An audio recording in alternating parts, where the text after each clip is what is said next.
Hey, what's going on, everybody? And welcome to another episode of Carbonite Bounty BS with me and the nerds, man. How you guys doing today?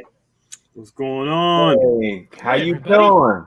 Doing real good. And as everybody, as the excitement you're seeing on the thumbnail there, I mean, we're diving right into a brand new series for us, Star Wars Rebels. I mean, and what a thumbnail by our guy, none other than the one Hitch. I Thank you. typed the words. Yeah, he is. He's a button presser, right?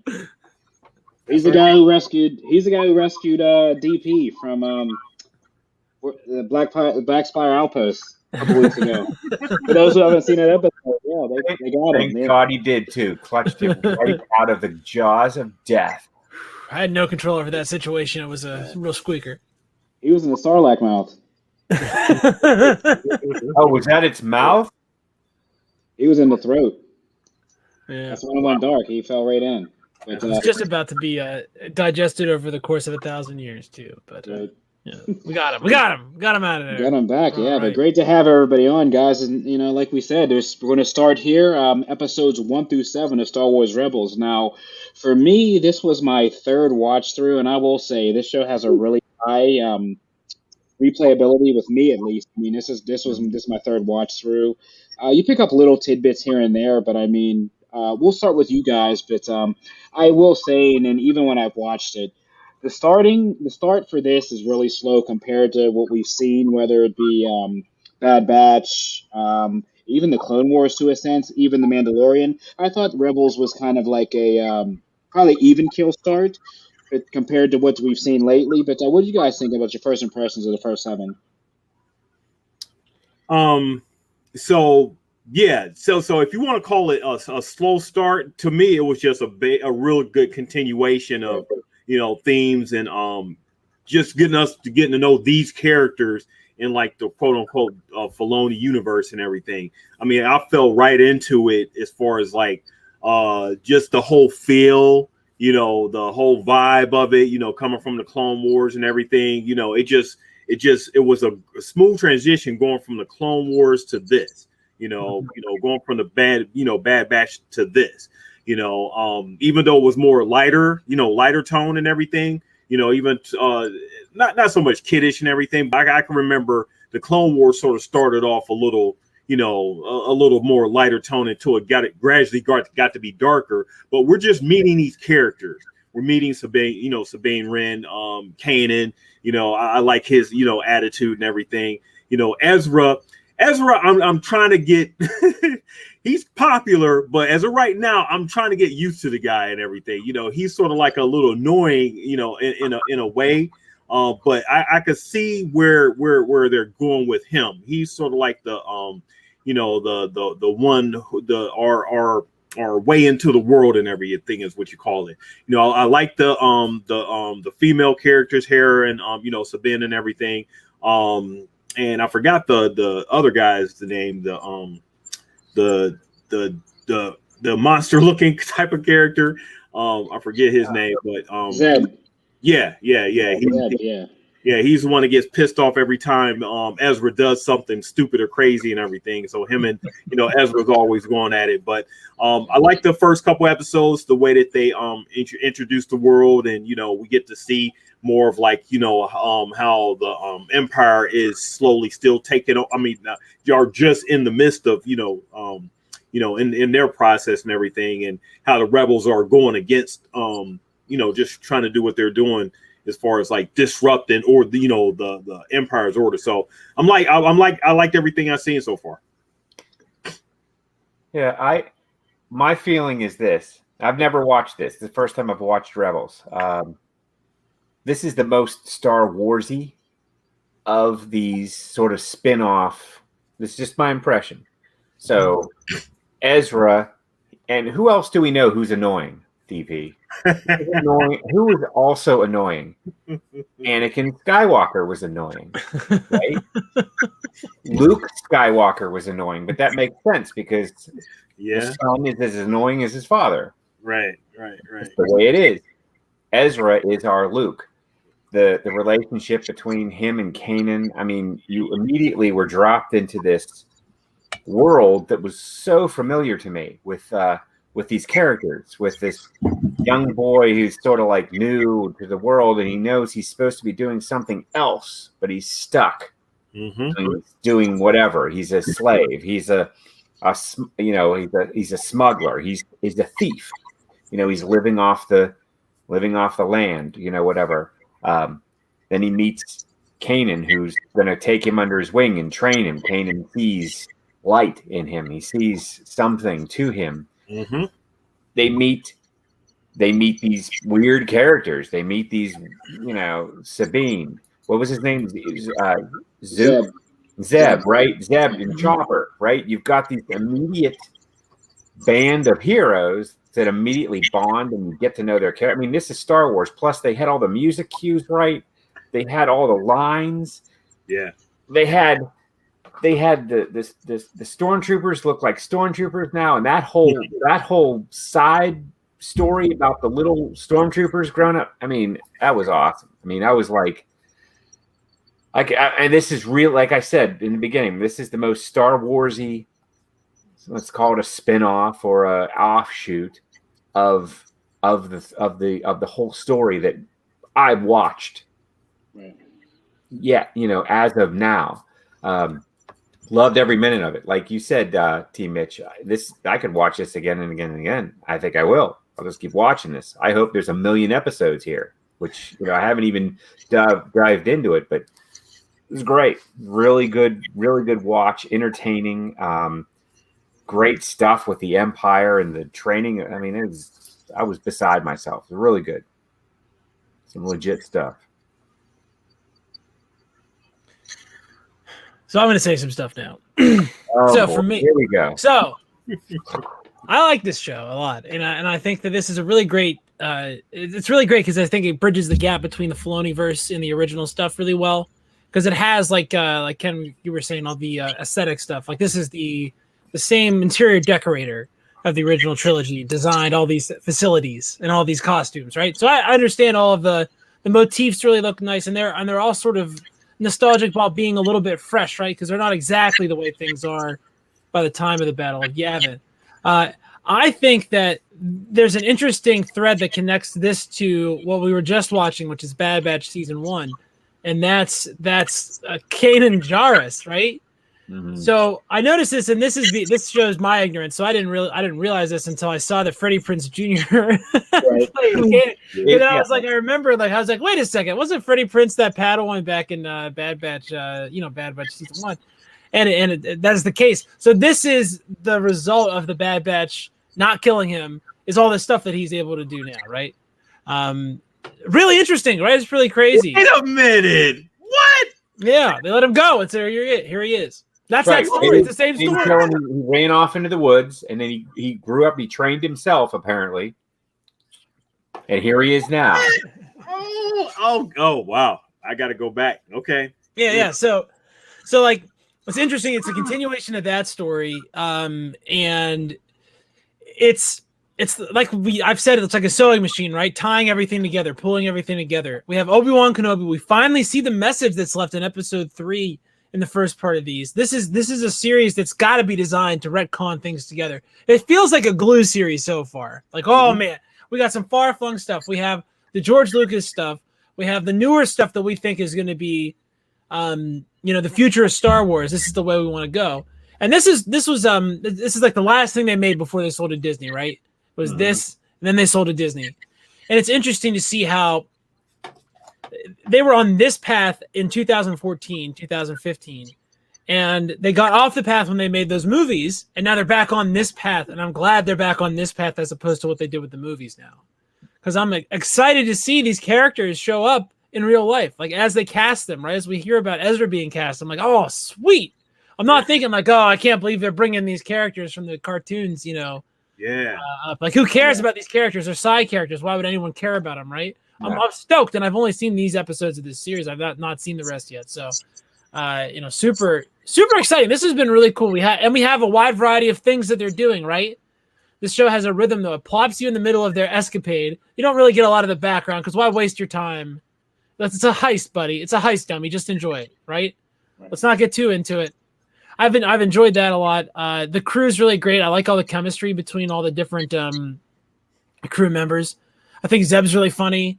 And I'm interested to find out a lot more about Sabine. She seems like someone who's got a really interesting backstory.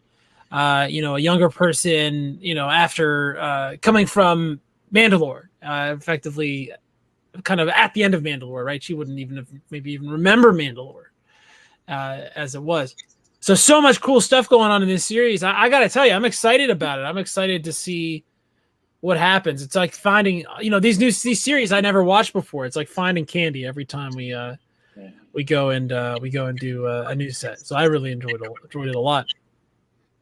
I mean, yeah, it's fun to see some of this stuff, and even watching it back again. I mean, like you said, you have your Ezra Bridger, who's, I mean, for all intents and purposes, it's a mix. It's basically an Anakin Skywalker regen, is what he is.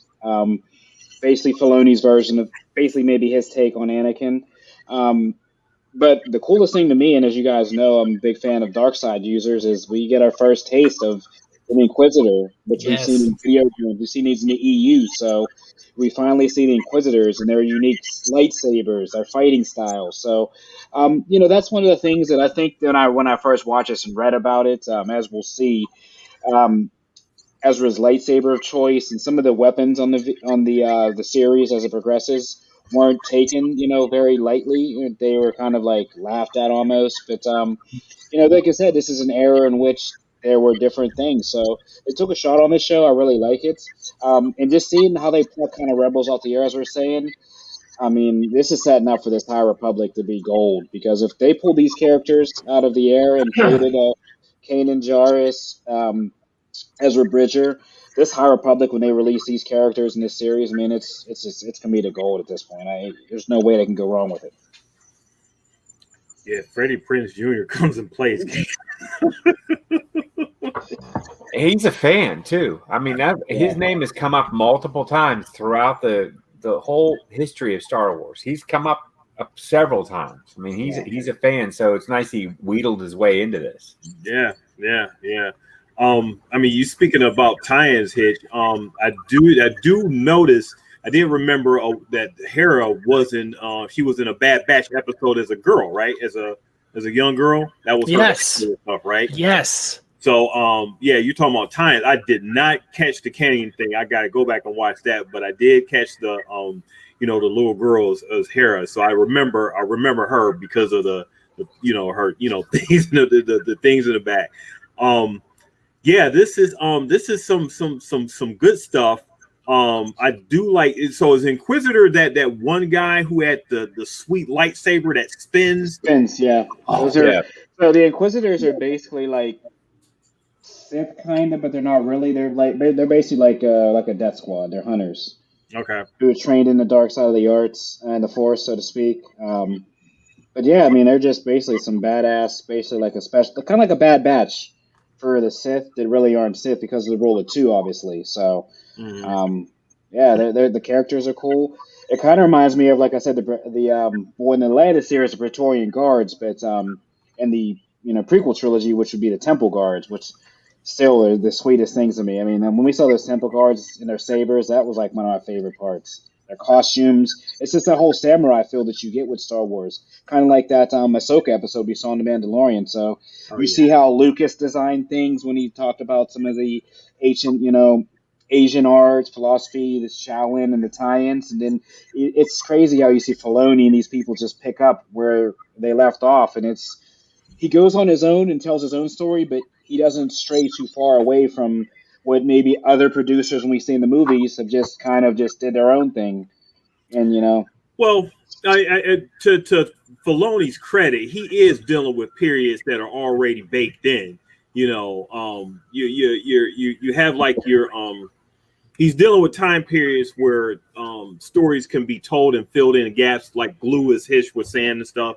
Whereas these other producers, if we're talking about 7, 8, 9 again, they're creating stories that have no type of no connection at all lies. Oh yeah. Everything's all brand new. So this is just all new stuff. No evil empire. None of that and everything. So everything's just all brand new. whereas Filoni could still play. I would be highly curious to see how he would do creating a different, different world, a whole new world and stories in a newer time period or like a present time period. He's doing the High Republic, which is like a prequel, so he's like the head of that right now. Because I mean, remember, right now he's basically the head of the Snake. It's a prequel, so I'm talking about that's like that's 1,000 years though. That's knowledge we don't know about. This is all stuff that nobody knows about. Yeah, I mean, it's still going backwards though. I'm talking about like going forwards and everything. What is Star Wars in the present? And we got to see that in like 7, 8, 9 to a degree, right? And many didn't like what they see. Of course, yeah. He's going to do Star Wars stories. Rey. He's going to do Rey's story, so that'll be after Episode 9. I'm sure he'll produce that. I'm all for it. Like I said, I'm curious to see how he does with with newer material and everything. So so are you talking about he's doing like a Rey? Is he doing like a Rey prequel or like Rey after she called herself a Skywalker? Correct. After she ignites a lightsaber, which is, in my opinion, probably one of the best lightsabers. Because if you guys haven't seen that thing, oh my gosh, sick. Like, she ignites the yellow saber, which is like super, super. And it's going on a tangent, but like, how do they give her the yellow blade? Like that is like super sacred. That's how they made her too OP, but we'll get into that when we get to the final. But yeah, I mean, she likes a yellow blade. Like, come on. But yeah, back to this. No, like you were saying, DP, the Inquisitors. I mean, the spinning saber blades. It's a fun start, and it's weird because I know like we've talked about things before. Like seeing this again, and I'm watching it. It's so hard to keep so much back from you guys because, in my opinion, once this show gets going, and you've read about it, and you said it before, DP, once this show takes off, it takes off. It really does. Yeah. I mean, I'll be excited. I think one thing that you was talking about before was it answered some questions. That episode where we got to see like the kids, the cadets and everything becoming like stormtroopers. That was a element I was asking during the Clone Wars and everything, and this is answering some of those questions there. So it was good to see the competitiveness, seeing Ezra there being like a spy and everything, and just seeing like the different personalities. Some knew what they were getting into, some weren't really all that ready. They had no idea. They thought it was summer camp. They had no idea what they were getting into.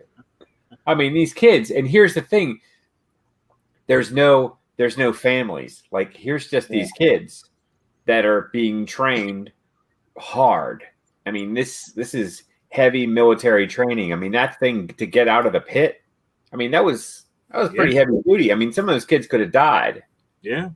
Would you send your kid to this camp if you knew what was going on? Okay, it's like sending them to Camp Crystal Lake. You don't know what's going to happen. Camp Crystal Lake, Camp Krusty. There's a lot of camps you really shouldn't send your kids to, huh? That's a lot of. There's a lot. So Camp Galactic Empire is probably pretty high up on the list. Come join me for a summer of fun. We have to make a T-shirt for that. You have to literally we have to dub a T-shirt for that with him in it. Because he's holding a badminton racket. Right. Pickleball. Yeah, he's very pickleball. It was out. So it was in Emperor. Now it's out. So are they poaching? Are they pretty much poaching these kids from like families that they slaughtered? I would consider that. I mean, they're hitting these, and remember, they're hitting these planets, kind of like and this is a tie into current kind of society. When you talk about the Taliban, human trafficking, things like this. I mean, they're literally taking kids from their families. I mean, and they're instilling them in camps.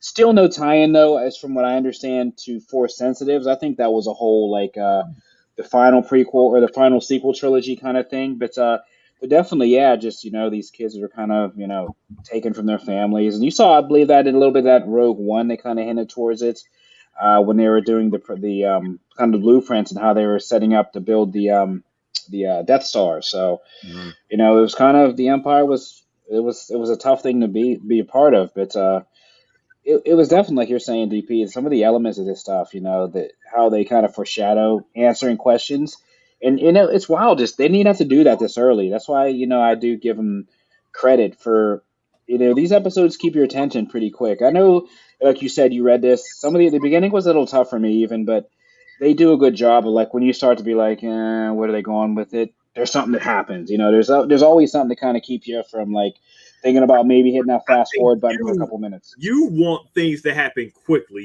Because you didn't like that last Bad Batch episode. You're like, I need something to happen. Yeah. I'm like, okay, I'm like character building and everything. I'm Kevin Feige about like the different, people and their personality. Okay, let's get to the good part. Kevin Feige spoiled me. I'm sorry. Yeah, Marvel spoiled me. They did. Some of the best like sci-fi series. This is not off topic, I promise. But some of the best sci-fi series run through the plot like that, like The Expanse, right? Like DP, You watch The Expanse, you caught up. You know how that season 3, you're just like, wow, that was a great season, and you're like, that's episode 3, and then it goes like boom, boom, like you start dropping out like every week. Oh man, yeah. That's some good stuff. And one of the things about a little bit of this is a slow burn, but it's action packed. They're stealing something, blowing something up. They have a mission that you understand every single week. They're doing something specific, and yet at the same time, the character development is also very slow. Right? We have Ezra being chased by the Inquisitor is now a multi-hit thing, and he was under their noses for weeks and weeks and weeks. Right? It shows you all about how big the Empire. It sort of answers a lot of questions without having to directly answer them. Which is really, really sort of nifty. And man, how about what is up with the lightsaber envy? And they keep asking, does yours do that? And he's like, no, just a laser sword. Laser sword. That's what Mando said in The Mandalorian and everything. Yeah, that threw me because it hadn't been mentioned. It hadn't been called a laser sword since Phantom Menace. Right. Anakin called it a laser sword. Yeah. And remember, the reason they called them laser swords is because, remember, the Outer Rim didn't see Jedi. The only people that really know lightsabers are Coruscant, the bigger planets where the Jedis have a presence, or maybe, when we saw Ahsoka fall to the underworld of Coruscant, everybody that isn't, basically a top dweller, they don't know the lingo of what a lightsaber is. They just see them as laser swords, It makes sense. That makes sense. That's a deep world building stuff right there, It's funny because we can echo that envy, right? Like I know that I definitely think I would be one of the best lightsaber combatants on Earth. I think we all agree we would each be one of the top 6 or 7 people in the world.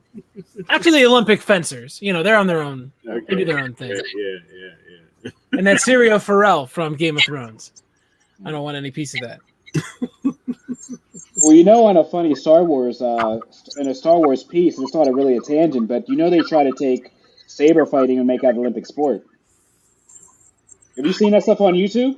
Yeah, well, they already have fencing. You haven't seen, saber fighting. They try to make saber fighting kind of like lightsabers, but not. They couldn't say that obviously, but there's a lot of videos of some great duelists. I believe Ray Park, who played Maul, he still does that. It's Yeah, but they're going to step it up. They're going to use real lightsabers. I saw the press. Yeah, we'll see. Yeah. I'm liking I like that last episode where the cat people were trying to get Hera and Sabine, and they had to figure out how to get out of that situation and everything, and it was a minor character development with the way Sabine was reacting to Kanan and Hera. She made one comment about, you're so frustrating and everything and annoying and stuff, to Kanan and stuff. That's just the way I am and blah, blah, blah. And then he had shut the door, and then Hera was like, well, you can be pretty annoying too. See, so it's stuff like that, T-Mitch. I appreciate, while you're wanting okay, need something to happen, it's stuff like that. I'm like, it's rounding out characters where you make them they make you care about this person when something does actually happen to them big time and everything, Right. So I need that. I need that before it gets to the crucial stuff. So I'm patient when waiting for like the big crazy stuff to happen. I know it's coming. I was blessed with it, throughout like the Clone Wars and everything. So like I said, this type of universe, I'm just waiting. I'm good. How about that we saw also that as far as with the empires, like with the Empire Day, I thought that episode, if the kind of last one we watched there, was really unique. How the Empire basically has a festivity day, kind of like Independence Day, Right, Empire right. Day, With games and a carnival and fireworks, and yeah. and Ezra, that locks it in. He was born on that day, so that's his Right. birthday. So you're So talking after about that, your birthday is the day Hitler took over Poland. That's your birthday. That's your birthday, right? Okay. That because they're like, well, what's wrong? What's wrong? Then they find out, and they're like, oh, that's his birthday. So that every time there's an Empire Day, Ezra dies a little bit. I didn't mean to bring down the mood, but that's important. That's a trigger. That's a trigger for him that he's going to have to control, right? Yeah. Empire Day. Control that emotion. Empire Day. He's going to have to not go buck nutty and start killing stormtroopers. So Or younglings. Either I'm all for that's like the very next episode, right? Because I didn't see that one. Yeah. Oh yeah, I went ahead. Oh yeah, you just went ahead. I Watch went ahead. what you want to watch. That's just how it is. We're That's okay. how it is. It's all good. It's I all got good. nothing else to do. Yeah. We stopped at 7, right? Yeah. But I think the way it read in like the credits, the first episode was like it's split into two parts. Yeah. Yeah. Mm-hmm. Yeah. That's why I got confused. And Empire Day is 2 parts too, so I watched it. Is it? Okay. Empire Day. That'll be a very interesting a whole like episode to celebrating like the Empire, as the actual day of festivities. That's crazy. I want to know what the cover story is. Like you know what I mean? Like that play. I go back to Game of Thrones because I liked it a lot. But that play in Bravos, where they're like showing what happened in Westeros. Like I want to see what was the story? The line they sold everyone, right? Like the evil Jedi come in, you will die, Emperor, and he's like, oh no, please. And he gets all messed up, and then Darth Vader comes in and. Everyone gets a walker to take home. And you get a walker. Everyone gets a little piece of Imperial tech to take home with them on Empire Day. Yeah, the lines you feed your followers. I wonder if they have like the little show for the children with the sock puppets. Palpatine versus Morning with the Emperor. That would be hilarious. Don't share your toys. Use them, steal them, strike them down. Make them hate you. He pushed you down in the sand, Timmy. Use your anger. Throw sand in his eyes with your mind. Oh yeah, that's the thing with these episodes. So we get to see Kanan display, his force sensitive stuff, and him starting to teach, Ezra, that side of him and everything. I don't think I was expecting Ezra to be force sensitive. I mean, I've heard legends, about him and everything, but I don't think I was expecting this that early on in this series. But I think they got right to it. I think they learned because obviously the Clone Wars is 7 seasons. This is like a 4 season run, so I think they learned to try to get in and out. And I think this premiered on Disney XD, I'm pretty sure. So this is one of those things to where like if you would watch Rebels, I think it would show you like 17 minutes of an episode, and it would like cut to something else, and then you would like come back to it. It was when Disney XD was not letting you watch like a full episode. They were like patching it. Really? All right. Yeah, and all the commercials were for other Disney stuff. Like there were no real commercials. Yeah, they would Disney just like XD is not a real channel. Yeah. Oh, that would annoy me. That's probably I mean, I wasn't watching, the Disney XD. I mean, that's strictly for or is that Disney Junior? Anything Disney Junior's for kids. Disney XD Yeah. is for tweens. XD, yeah, it's like yeah. Okay. That's where the no, I was gonna say Teen Titans wasn't on there. They're on Spider-Man and Avengers. That was on Disney XD, right? Yeah. yeah. That was more the lighter tone stuff and everything. Yeah. That was annoying me. Yeah. But yeah, so I mean, we have a new crew, a new ship. Yeah. You know, the Ghost. What do you guys feel about the name? I think the name was cool. You know, you get we go from, I guess, Slave One to the Razor Crest to the Ghost. I mean, these names. I mean, I think the names are always cool, so unique, like the Ghost. It just sounds. Makes me think of Batman animated series, the Gray Ghost. Yeah, does it have to do with the cloaking ability of the ship, which we didn't see, but wonder where it got its name. I mean, it didn't seem that stealthy. It had a lot of problems. It leaked fuel. It was it definitely did a maintenance issue. The Razor Crest. Yeah, well, the Razor Crest. What a pile of crap that was. None of the best ships are really nice. You know what I mean? Like, you think about a nice car for me or you. I'm sure it's right off the assembly line. It smell. It's got that smell we all love. New car smell, but it's not the same way in Star Wars. In Star Wars, you want a ship that's beat up, mashed up. The more mashed up, the better. Wires coming out of the panel from the inside. Yeah, you want to be able to touch the guts of the ship, rip out its intestines, like that when it doesn't do what you want. You really want to be able to twist the screws. That means it's a good ship. Exactly. Right? Yeah. Now I like the Ghost has its own original design. It's an octagon, right? So it's like a stop sign. So it looks like a flying stop sign, which is really cool. Not like a pancake on its side or an X or a hamburger container from McDonald's. Flying H. A flying H, yeah. Those are some cool looking H's though, man. Look, that's my fault. I see H's everywhere though. That's just that's just narcissism. A flying H, yeah. Oh man, yeah. Ezra was like, he could fly the thing until he saw all those H's coming. Where are the H's coming from? Get it out. Oh man, yeah. Overall, I'm loving what I'm seeing so far. I'm excited to to see more these characters and everything. I'm liking Sabine a lot. I'm liking Hera. I like their interplay. Kanan, he can be, real. What I want to say, he can be a grump, but he definitely displays the leadership, ability and everything. So I'm curious to see how his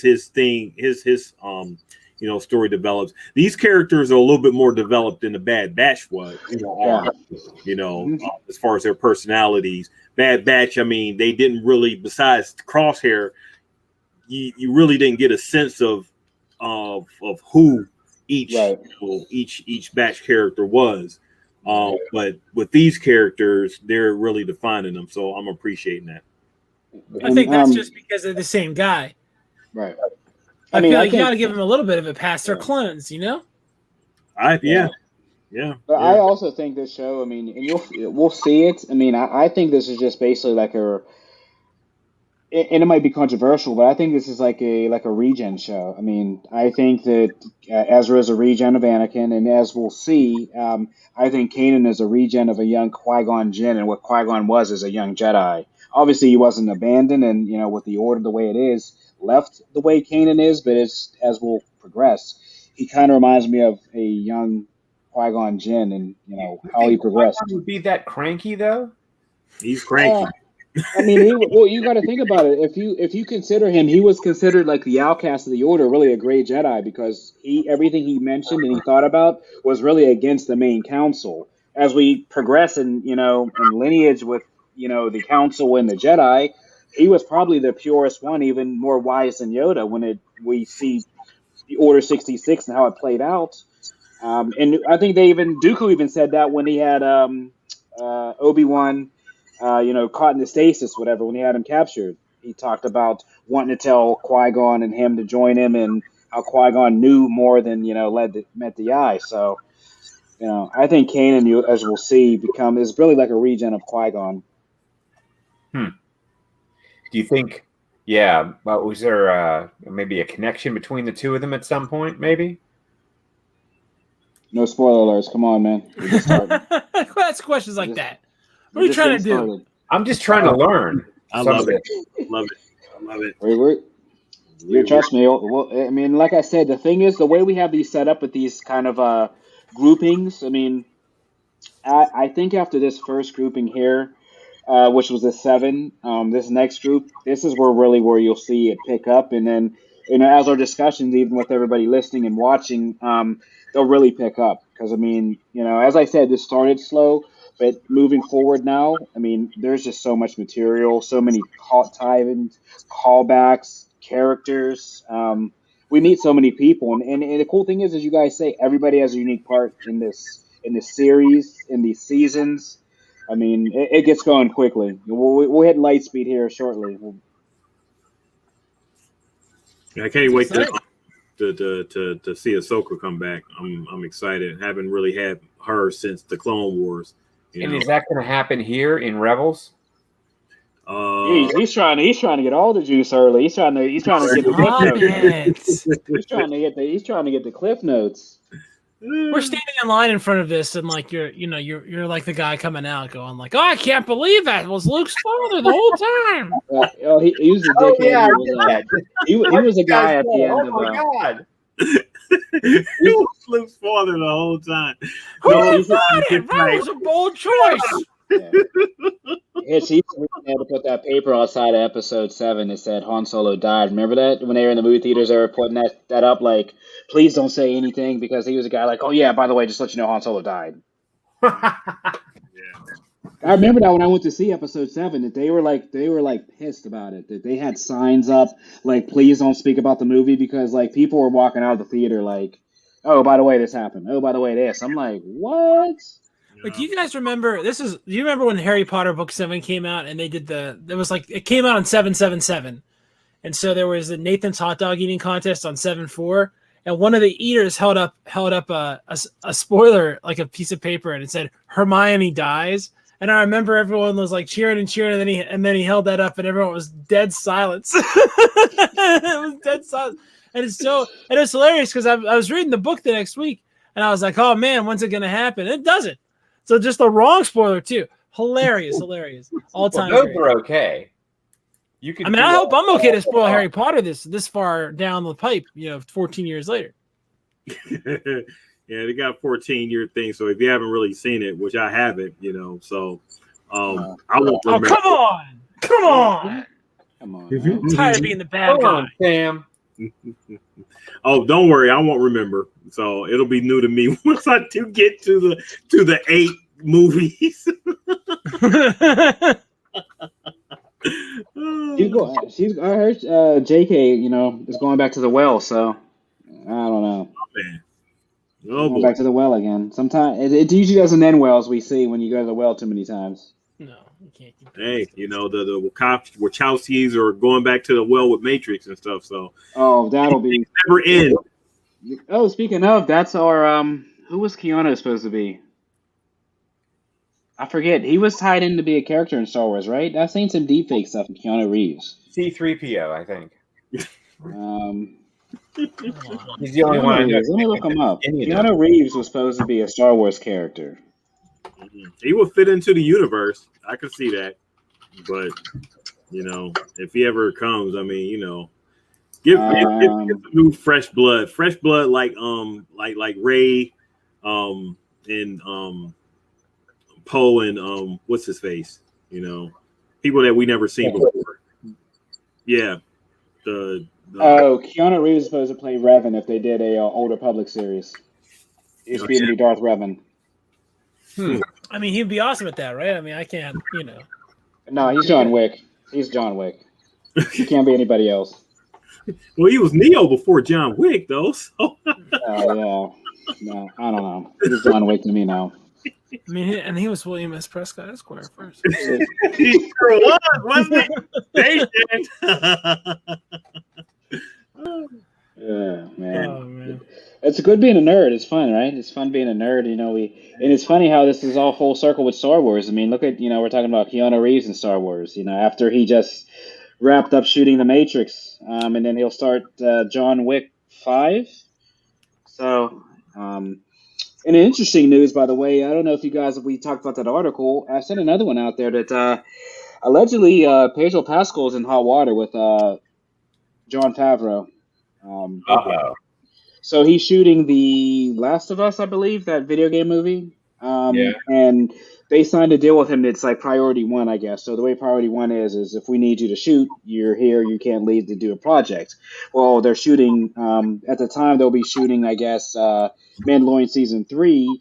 And unless he literally hops on a jet after shooting that and does a red eye to shoot Star Wars, that you're going to see more helmet on, I guess, Din Djarin than they wanted to do, because I guess the big thing with season 3 was him having his helmet off more and seeing more of Din the person rather than just the I don't know, Mandalorian bounty hunter. Yeah, I don't know about that. I'd rather just keep the helmet on. Yeah. He's not that good looking. We don't need to see him. What, the Viper? You're out of your mind. I'm not going to sit here and argue with you about who's attractive and who's not attractive, but I think you're crazy. You think Pedro Pascal is not a good-looking man? You're nuts. Nuts. With all the scarring and everything. He needs to keep the helmet on. Keep him his peak. But what's the difference? What's the difference? Who cares? It'll be fine. It'll be fine. He only took his helmet off in one episode in season 1 and like 2 episodes in season 2. It was not intrinsic to the story. It is not going to hold anything back. It's going to be fine. And maybe the restriction will make the stories better anyway. That happens sometimes. Yeah, you got to find a creative way to tell the story, which definitely challenges creative brains. I mean, unless you're just copping out and being lazy, usually those things do create a better situation for like the story. Yeah. Right. So, yeah. And speaking of Ahsoka, what did you guys think about that article I sent you that they teased about? And a little spoiler potentially for the season 3 Mandalorian, where we get a little duel. I mean, I guess we find out that basically Ahsoka is like the Jedi Council leader at this point, and allegedly her and Luke go one-on-one. Kind of like a joust or whatever. Just kind of test your might. As for my Mortal Kombat fans out there, we got a test your might session. So I wonder if we're gonna get more Luke. That's what I just sent in that article, and we can reference it in there. It's from inverse.com. I haven't been on their site too often, so not 100% sure of the source, but allegedly, like they're talking about, a Luke and Ahsoka scene. They do have, like I said, they reference Dave Filoni, and he pointed some things out, saying that technically Ahsoka has vastly more training than Luke. She's actually a senior, which I think it's it's difficult for people to remember. So yeah, there was a argument on Twitter about her being more powerful than Luke at this point. Okay, so the argument is like Luke is more talented, and Ahsoka just has more training than Luke, but Luke has the bigger talent. I guess it's a thing about Luke is Jordan, for the most part, because he has more skill and will and talent and all that stuff. Ahsoka is like a LeBron or something like that. So you can't really compare eras and stuff. But it was a big debate on Twitter as far as those what came out of that article. Yeah, Hitch is basically, as we say, that's basically Vegeta and Goku, correct? The Goku versus Vegeta. It's the same, yeah. So Ahsoka yeah. and Luke. It's basically the same paradigm. Until you see it, it's just in your head, right? But I mean, the question of who's going to win in a fight, coming down to raw power versus control, makes a lot of sense, and I think that's a lot of what Star Wars is about. Because when Luke asks Yoda, like, is the dark side more powerful? He says, no, easier, and that makes me think more powerful myself. But is it really, right? So you can overcome someone's force abilities by having more training, the same way you can do in anything. I mean, you could be, the hottest guitar player ever to live, and if someone's been playing for 30 years, they're going to know more than you. They're going to play better than you, right? It just is what it is at a certain point. And for them to say that Luke's 8 weeks with Yoda, and that's it. doesn't make him superior to Ahsoka's 15 years training since birth with Yoda. Let's remember, it's the same trainer both ways. Right. Why wouldn't she be superior? Plus, I don't remember Luke using his force powers in fierce battle for 3 years alongside the greatest hero of the Republic, Anakin Skywalker, R.I.P. IP. Hey, but Luke, he was the one, and he took out the Galactic Empire. Did he? But did Luke do that? Did Luke do that? Did Luke do that? Yes. Did he? Is that what happened? The Force. Are we remembering the same movie right now? The Force definitely didn't shoot that blaster bolt through the Death Star. I'll say that. So that's true, right? That was him. That's true. He did. That was Luke. That was Luke. That's the lucky shot that was Luke. But if we want to talk about the end of the end, you know, of the Empire here, Luke's not the one that throws the Emperor way down in the hole. That's Darth Vader. Darth Vader does that. Luke loses, basically. Luke gets beat. And what happens is Darth Vader realizes that he's basically shocked. He's doing the same thing to Luke that he did to Padme, and throws the Emperor down the hole. So Luke is just some guy's kid. And it's like his dad owned a dealership. And now, like, you know, does that mean that he like has a preternatural ability to race cars, or does his dad just own a bunch of cars?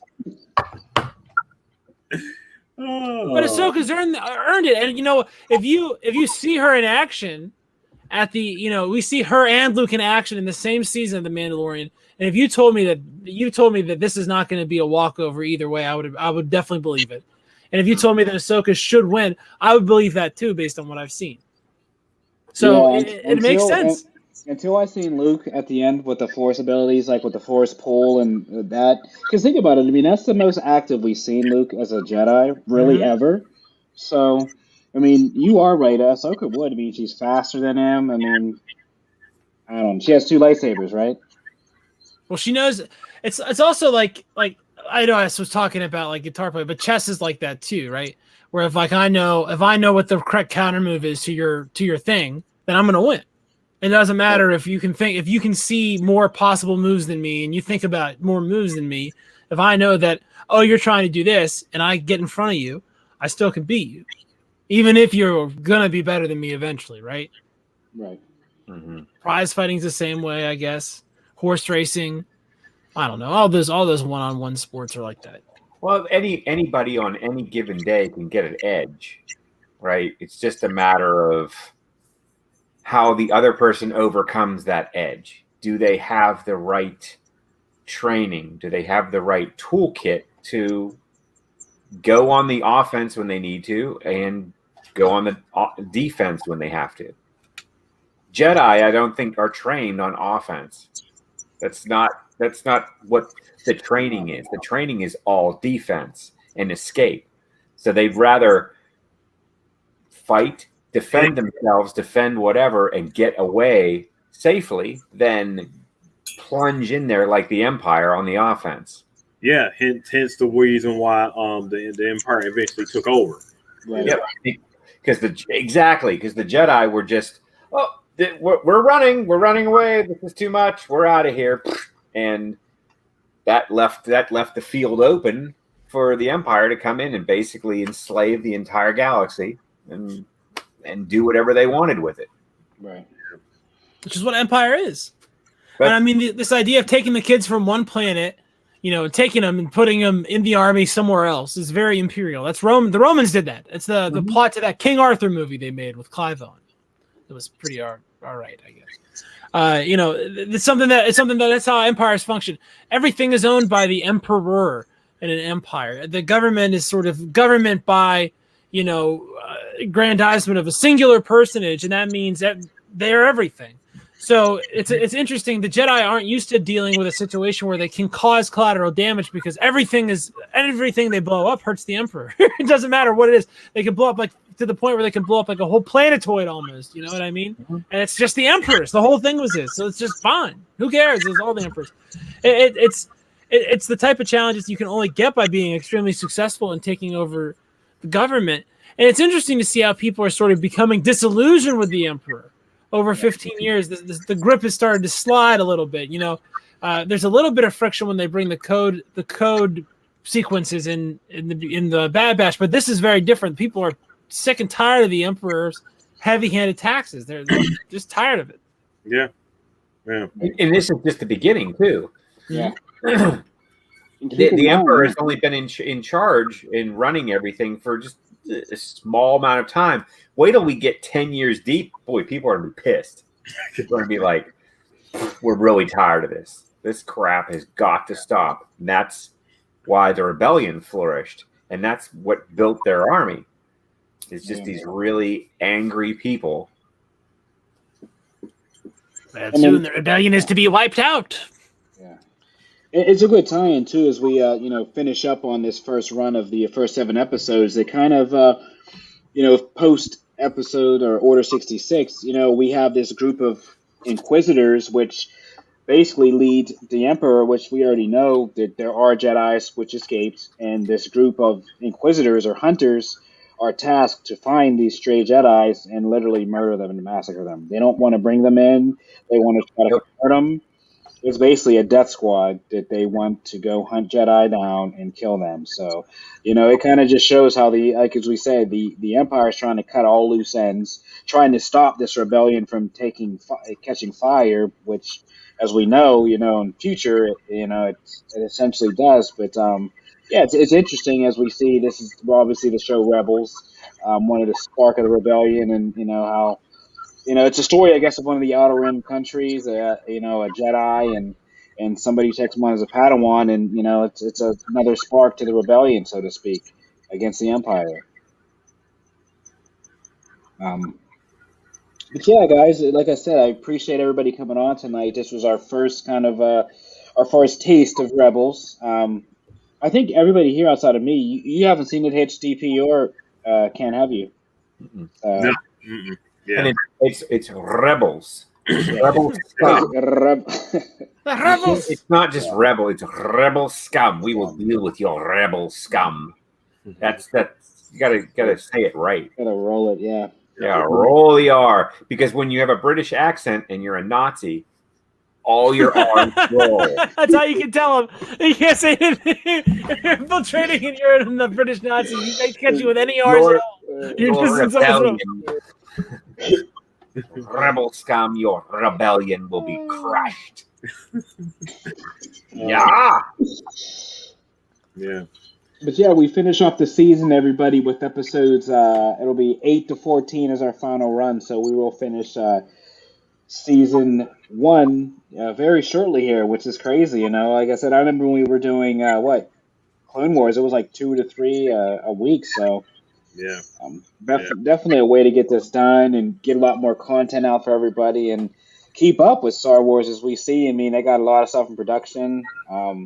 Everything's back full force. I believe Kenobi shoots resumed.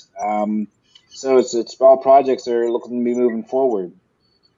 I think they're wrapping up pretty sure. They're wrapping up Boba Fett, which comes out this holiday. So can't wait. Oh, that'll be so awesome. Can't wait. Yeah, it will be. Yeah. And of course, as everybody knows, with me and the nerds here in Carbonite Bounty BS, we will be your go-to place, obviously, for you guys to have those debates and those conversations when this series launches. So, make sure that you're going to nerdcyclopedia.com. There we are. Make sure that you're following us on YouTube. If you're watching us, hit that subscribe button. Make sure that you are following us on social media at Nerdcyclopedia. Twitter, Facebook, and also Instagram. Make sure you are joining our Facebook group, Carbonite Bounty BS, a Star Wars group, right on Facebook. So there you go. Appreciate that. And once again, guys, thanks for everybody coming on. And until next week where we finish off season 1, guys, this is the way. This is the way. This is the way.